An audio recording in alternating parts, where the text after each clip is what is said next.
Synthesis 2, my three take-home points were the blurred lines between team psychologists and players and coaches.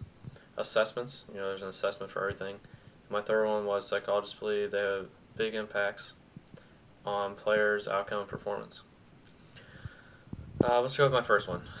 I believe sports psychologists have a tough job.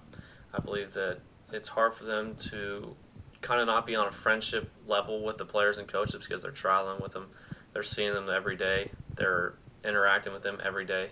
A normal psychologist is definitely not with their patients 24/7 or even more than maybe once or twice a week. When these sports psychologists are with teams pretty much 7 days a week, all the time they're traveling, they're doing all the things they have to do with the team, and it comes up to an issue of confidentiality. How do we protect the players when they say something? How does it not reflect to someone else?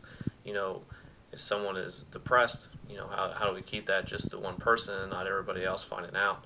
It's a big problem with player confidentiality when you have someone who's traveling and becomes friends and everybody talks. So let's go to my second point, assessments. I believe there's an assessment for everything, but how do we make these assessments, assessments that will help build your program or help your program in the future?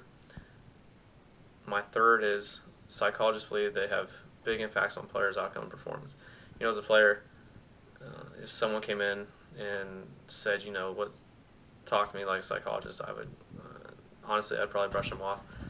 I feel like if you're playing from 20,000 to maybe even 100,000 people in the stands, there's going to be pressure, and there's going to be times that, you have to really strain yourself, or you feel like you're just emotionally whipped, or you're depressed. This stuff's just a natural occurrence when you decide, you sign that paper that says, I want to play Division I athletics, or I'm going to play in the NBA.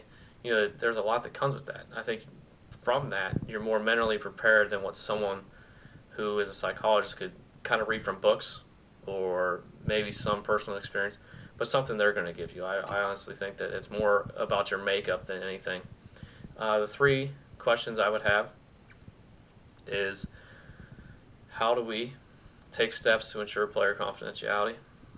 Should assessments be made by players or coaches, or should it be made by an outside organization, someone who's familiar with what it takes to have a good program? And should we hire people to come in and take assessments of our teams, and that's the assessments we should use? And that's what I learned from Chapter 2 readings.